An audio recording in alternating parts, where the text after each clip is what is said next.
Gracias por seguir junto a nosotros en República. En la segunda parte de la entrevista de este viernes 18 de enero vamos a hacer un análisis desde un enfoque generacional sobre los acuerdos de paz. A 27 años de la firma de los acuerdos de paz, ¿qué implicaciones tiene para El Salvador? Y sobre todo tener en consideración lo siguiente: ha pasado la posguerra, cuáles son las principales problemáticas y en este momento de la historia, qué elementos son fundamentales entender o analizar de la sociedad salvadoreña tras la firma de los acuerdos de paz. Y ahí tenemos en pantalla algunas imágenes de referencia de la firma de los acuerdos de paz, 16 de enero de 1992, Castillo de Chapultepec en México, y pueden ver las partes firmantes del FMLN y también la delegación de gobierno. En ese caso es un gusto para mí recibir a los invitados que están conmigo esta mañana. Es un gusto para mí saludar a Aldo Cortés de las Juventudes Socialdemócratas. Y también es un gusto para mí saludar a Ramiro Navas, representante del movimiento Fuerza Ciudadana y director de la Asociación por Desarrollo Territorial. Buenos días, bienvenidos a República, bienvenido Aldo. Gracias, es un gusto estar acá y hablar un tema que es bien importante, más que todo de la perspectiva de los jóvenes, la nueva generación, los nuevos jóvenes que nacieron después de la firma del Acuerdo de Paz. Es de repensarlo, cómo lo están viendo ellos, qué significa para esta nueva generación los acuerdos de paz. Perfecto, gracias por tomar la invitación. Ramiro, bienvenido. Muchas gracias, Carlos. Buenos días, Aldo, y a todas las personas que sintonizan República. Es un honor estar acá compartiendo sobre este tema. Bueno, si les parece, vamos de lleno a esto. Aldo, un poco introducir, ya dabas unas ideas para introducir este tema, la lectura que tiene una perspectiva generacional sobre el tema de los acuerdos de paz. 27 años de la firma de los acuerdos de paz y suele ocurrir, se hacen eventos, la presidencia hace eventos de manera para conmemorar esto, pero el punto es, ¿se lograron algunos aspectos que derivó la firma de los acuerdos de paz en la posguerra y esto podríamos decir que fortalecieron nuestra sociedad o podríamos decir que hay zonas grises sobre esto? Desde mi punto de vista, los acuerdos de paz sirvieron para poner fin al conflicto armado. Ese fue el objetivo principal de los acuerdos, por lo tanto se cumplió. Dentro de los acuerdos también se regulaba la creación de una nueva policía, la creación de la Procuraduría, el rol que iba a tener la Fuerza Armada, el Tribunal Supremo Electoral y un montón de instituciones más. Entonces, desde ese punto de vista, desde el punto de vista de las instituciones, funcionaron, porque se crearon estas instituciones, las que se llaman las hijas de. Sin embargo, a 27 años de la firma de los acuerdos de paz, todavía tenemos hay indicios que nos van dando luces de que o hay que repensar los acuerdos o definitivamente fueron los funcionarios en su momento quienes han administrado la democracia en estos 27 años, quienes han hecho que los frutos de esos acuerdos de paz ahorita estén en entredicho.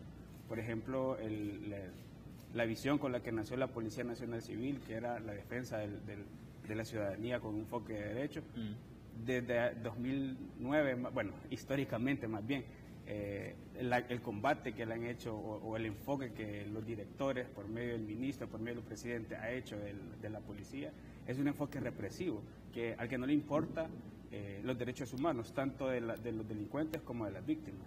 También tenemos un sistema de partidos políticos, en especial el diputado de Ghana, Guillermo Gallegos, quien para él, es decir, si matamos a un pandillero, eso es el éxito, y es un éxito de la policía que mate a un pandillero. Entonces, desde ese punto de vista, los acuerdos de paz están otra vez como nulos, porque no se respeta el espíritu con el que nacieron.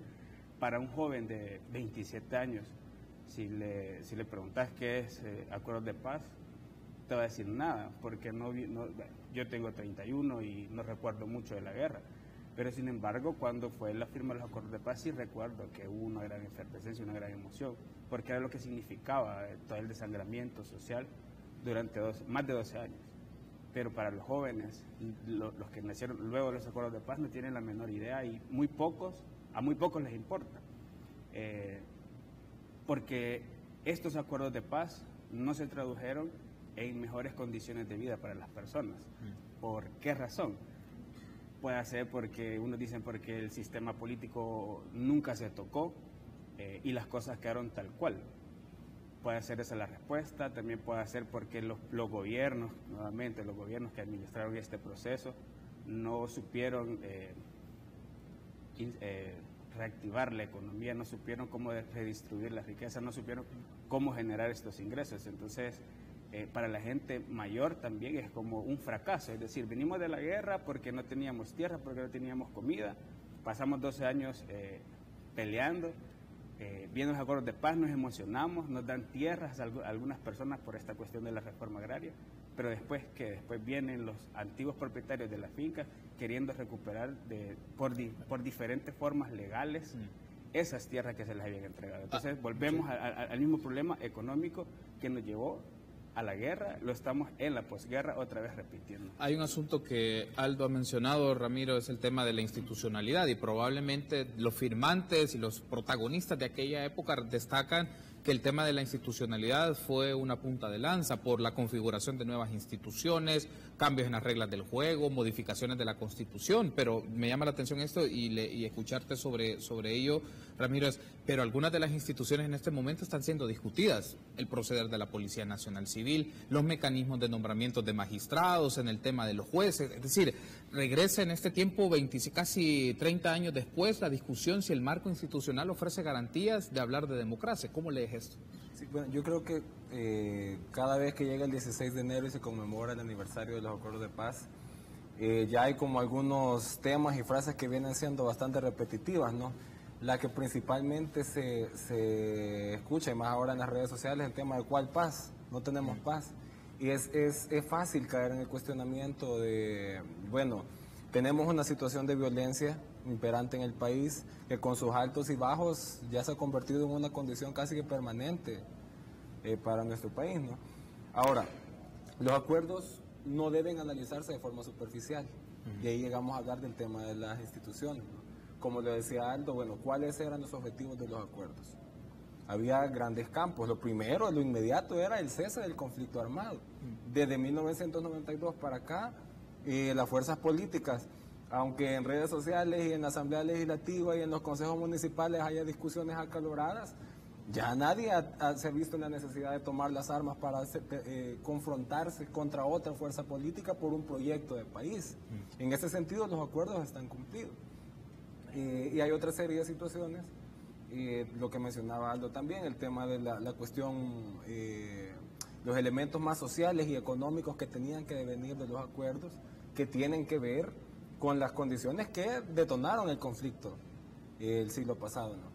Entonces la institucionalidad que se crea con los acuerdos de paz fue pensada alrededor de, bueno, primero, desmontar esta situación de crisis de institucionalidad que existía durante la guerra, pero además prevenir que otro conflicto armado surja en el país. Entonces, obviamente hay cuestionamientos sobre esa institucionalidad. Cuando se creó la Policía Nacional Civil, la lógica era absolutamente desmontar el aparato represivo. Digamos, desde una perspectiva se puede decir, bueno, la Policía Nacional Civil actualmente no está sirviendo como un instrumento de represión política bajo ninguna circunstancia. O sea, no se sabe de algún tipo de persecución contra ningún tipo de partido político o de expresión política. Claro, hay que decirlo, pues hay señalamientos que se están haciendo a nivel nacional e incluso internacional sobre algún tipo de vulneraciones a derechos humanos que se están realizando desde los cuerpos policiales, y eso obviamente hay que ponerle atención. No es una cuestión nueva, pero digamos, o sea, existe, debe ser combatido, debe ser analizado profundamente, pero de eso, digamos, a relacionarlo con algún tipo de incumplimiento con los acuerdos de paz, creo que hay una brecha bastante amplia.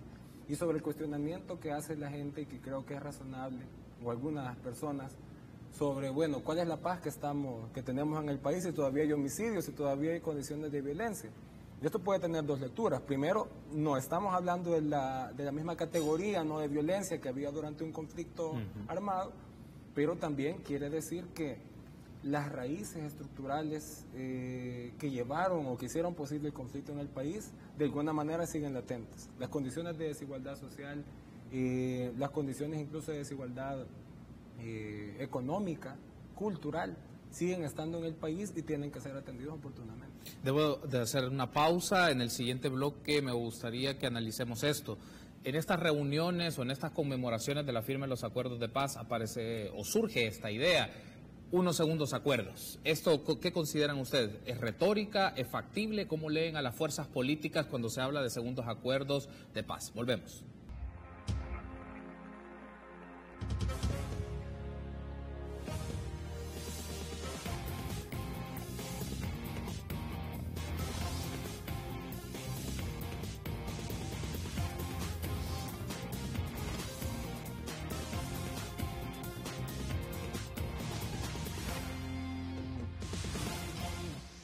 Seguimos platicando en la segunda parte de República con Aldo Cortés de las Juventudes Socialdemócratas y Ramiro Navas del Movimiento Fuerza Ciudadana. Tras 27 años de la firma de los acuerdos de paz, ¿en qué condiciones se encuentra la sociedad salvadoreña?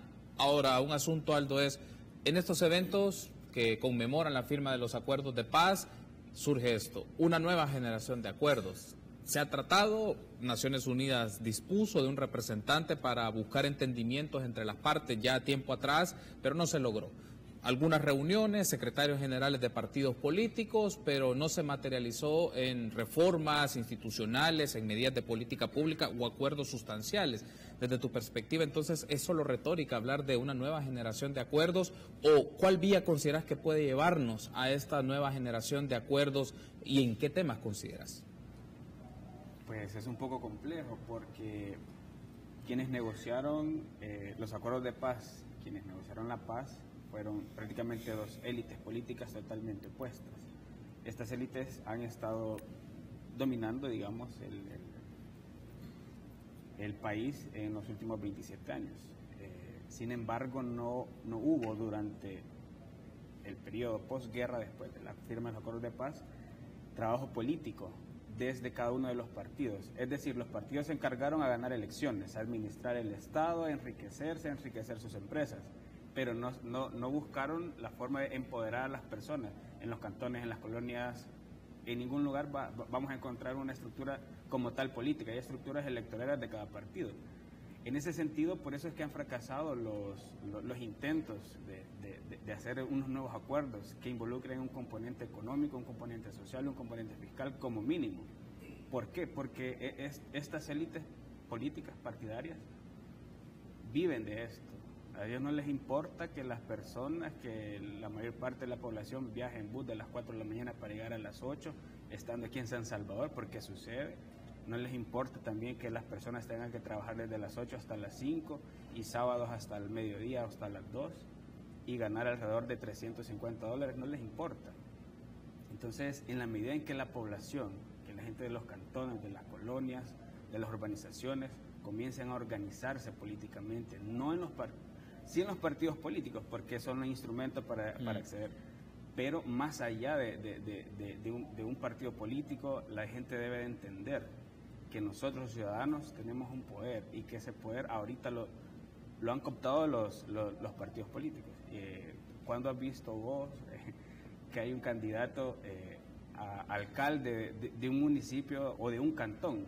Nunca, jamás en la vida, y mientras estén estos partidos nunca va a suceder, porque así está configurado el sistema, para que el poder se mantenga en una élite. Entonces, en la medida que los ciudadanos tomemos conciencia de que nosotros somos también ciudadanos y que tenemos poder, que podemos organizarnos, podemos ejercer presión hacia los partidos políticos para que se lleven a cabo por lo menos un intento de negociación de unos nuevos acuerdos que involucre principalmente una reforma en el sistema en cuestión fiscal, una reforma también en el plano económico, pero yo no soy economista, solo te sabría decir que debe de ser una reforma que involucre un aumento al salario, en definitiva debe haber eso, debe haber también un mejoramiento una reforma al código de trabajo, porque son un montón de cuestiones que impactan la vida del ciudadano salvadoreño. Ok, ahora Ramiro, ¿es posible hablar de nueva generación de acuerdos o, como le consultaba Aldo, es retórica de los mismos liderazgos de los partidos o en algunos momentos no son factibles a pesar de las buenas intenciones que Naciones Unidas ha tenido con un delegado y tratar de estos acercamientos? O te lo planteo de esta forma, ¿son otros los protagonistas que deben de configurar esos nuevos acuerdos?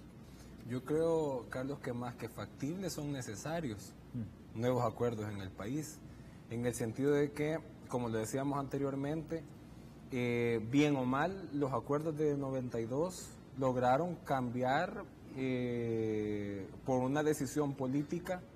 Aldo decía por élites, yo quizás no lo veo de esa manera, creo que eran las dos fuerzas políticas más representativas, porque es cierto que el gobierno en ese momento lo administraba un partido político, que es el Partido Arena, pero lo hacía en representación del Estado salvadoreño. Entonces, en aquel momento hubo un cambio sustantivo de las condiciones sociales y políticas del país, porque pasa de ser un país en guerra a un país en democracia.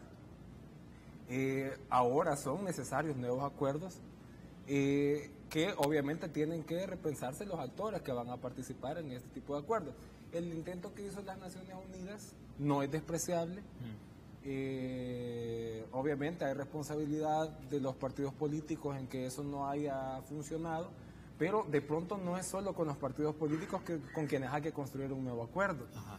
Y ojo, que acuerdos de segunda generación no quiere decir que sean solo para las generaciones venideras, es que las generaciones que estuvieron en el proceso de conflicto armado y que han venido administrando el país desde entonces, también tienen su responsabilidad en esto, pero además con la experiencia que ellos tienen, o sea, tenemos que hacer una convergencia de visiones y de planteamientos.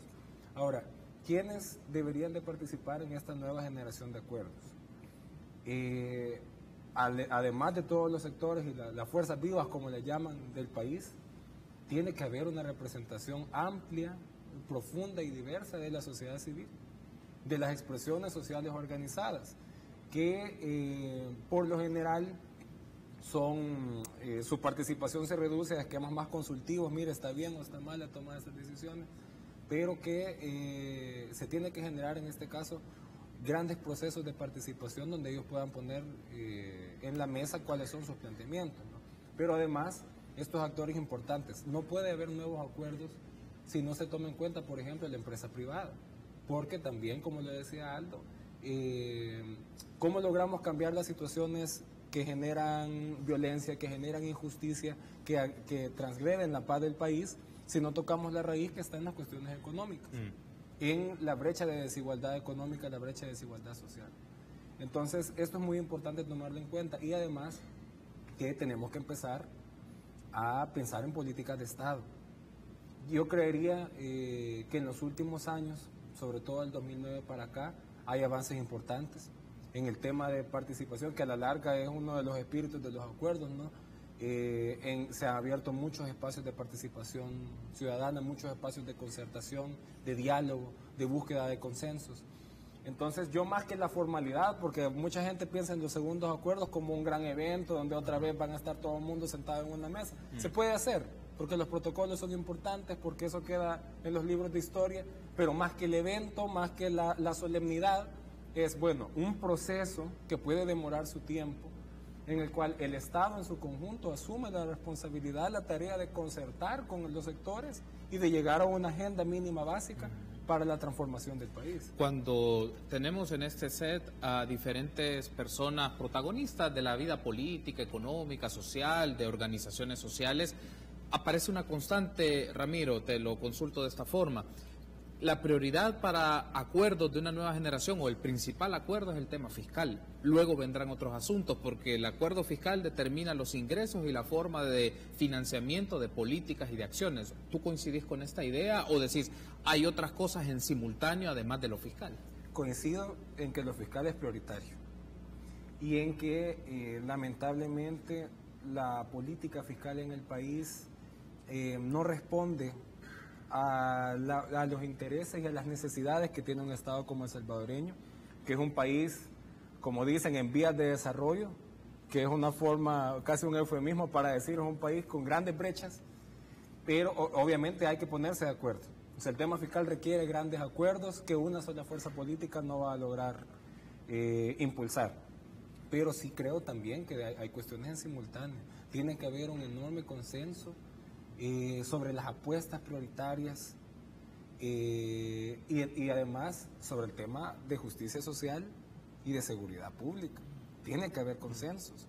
Los enfoques de seguridad pública que se han venido implementando en el país algunos con más aciertos que otros, pero pareciera que no le atinamos, pero pareciera también que los grupos de oposición en este caso no están dando toda su contribución.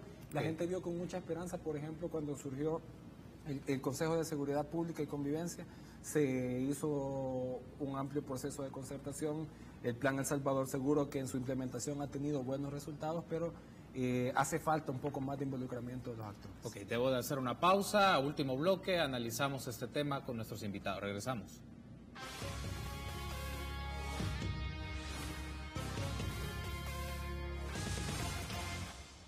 Ya no estamos tanto luchando como por participar en política, porque de diferentes organizaciones ya estamos participando. Pero lo que desde mi punto de vista hace como diferencia es que sí hay interés de mi generación, que ya no somos tan jóvenes, pero de participar, pero de qué manera. Y por esto vuelvo a lo anterior, es decir, los partidos políticos no abren los espacios, entonces tenemos que buscar alternativas. Han surgido un montón de organizaciones nuevas que duran 3 años porque no tienen un proyecto político como tal, sino que simple y sencillamente se organizan para participar en una coyuntura, en un tema determinado, y luego se supera esto y desaparecen. Entonces yo creo que ese es algo interesante, quizás característico de esta generación, que no tenemos o que no se tiene una visión política a futuro. En la Juventud Socialdemócratas estamos desde 2007, que se fundaron con un propósito político, es decir, instaurar la ideología socialdemócrata, promover algunos aspectos como económicos, sociales, culturales, etcétera, de la socialdemocracia. Que si lo hemos hecho, yo podría decir que sí, creo que sí hemos logrado algo en estos 11 años, creo, de estar existiendo. El problema también que surge ahora es esto. Los jóvenes queremos participar, y creo que el acuerdo el 743, fue un detonante en donde muchas organizaciones de diferentes sectores se pusieron en contra. ¿Por qué? Porque entendíamos en ese momento qué se pretendía hacer en la institucionalidad, y era algo que atentaba contra lo que nosotros creemos que es la democracia. Entonces creo que esta generación orbita alrededor de una democracia que no es perfecta, pero que es perfectible. Entonces, en la medida que entendamos que la gente todavía no le hace clic que la democracia, que tiene que ver con mi trabajo, que la democracia, que tiene que ver con que un policía no me mate a mí. Entonces, cuando hagamos clic, cuando bajemos toda esa cuestión teórica de lo que es la democracia, los derechos humanos, y que la gente se sienta a gusto viviendo, trabajando, compartiendo con las demás personas, participando en los espacios, porque se han abierto estos espacios y porque no hay líderes caudillos que se van a enquistar en estos espacios de participación.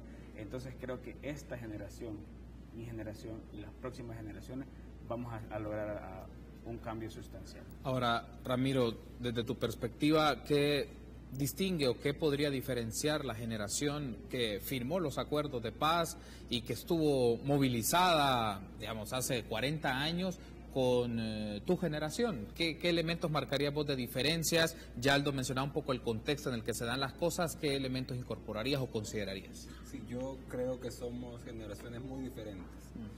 En el sentido, claro, no puede ver como mejor, digamos, una época que fue tan oscura para el país, que cobró tantas víctimas, más de 75,000 víctimas. Pero si una cosa se puede destacar es que en aquel momento había, yo diría, el nivel máximo de compromiso con el rumbo del país con respecto a las personas, principalmente jóvenes, que se incorporaron al conflicto armado en cualquiera de los dos bandos. Sí. Porque era gente joven, o sea, la gente que peleó la guerra era gente joven. Entonces, hablo de la gente que estaba en las montañas, que asumió la ejecución de la guerra. Entonces, estamos hablando de creer tanto en un proyecto político que soy capaz de dar la vida por eso. Porque el proyecto político era la paz, la satisfacción de las necesidades, ¿no? Hoy tenemos unas juventudes que pese a que el contexto de participación es absolutamente más favorable, ¿no?, que en aquel momento, no hay un involucramiento muy activo en el tema de la política. O sea, naturalmente hay gente joven que participa en determinados espacios, en organizaciones, en partidos, etcétera, pero el común denominador es jóvenes desinteresados por la política. En esta contienda electoral en la que estamos actualmente, donde ya, digamos, el peso que hace, en este caso, el voto joven ya es bastante visible, podemos ver que sí hay muchas personas jóvenes opinando sobre política, y esto hasta cierto punto es positivo. Pero si lo analizamos también desde un ojo un poco más crítico, o sea, ¿cuál es el tipo de participación política que está haciendo buena parte de la gente joven hoy en día? Entonces, si lo vemos, por ejemplo, en el tema de las redes sociales, tampoco es que los debates sean como de mucha profundidad y de mucha densidad sobre los grandes temas del país. O sea, si hay juventudes opinando sobre política, no lo están haciendo sobre la reforma fiscal, no lo están haciendo sobre modelos, por ejemplo, de seguridad en los territorios, sino que más bien pareciera que están convirtiéndose, y no estoy hablando en general, sino algún grupo, ¿no?, que están convirtiéndose un poco más en replicadores de mensajes proselitistas. Y aquí quiero hacer una acotación. Contrario a lo que se dice o lo que se ha reproducido, no es que el sector joven sea una cuestión homogénea. Hay una gran diversidad y, pese a lo que he dicho, creo que sí hay una mira de esperanza con respecto a que la juventud de hoy en día pueda aprovechar las tecnologías, pueda aprovechar estas condiciones de paz para seguir fortaleciendo la democracia que se conquistó con los acuerdos. Quiero darle las gracias por haberme acompañado, Ramiro, Aldo. Ha sido un gusto platicar con ustedes, que sus nociones, sus ideas han sido transmitidas a la audiencia de República, y nos volveremos a encontrar para analizar no solo la coyuntura electoral, cuáles son los principales problemas del país y la lectura que hacen ustedes desde sus organizaciones y desde sus segmentos de los cuales trabajan. Gracias, Ramiro. Muchas gracias, Carlos. Gracias, Aldo, muy amable. Muchas gracias por la invitación. Y a ustedes, amigos, ha sido un gusto, un buen fin de semana. Nos encontramos el próximo lunes en República, 6:30 de la mañana.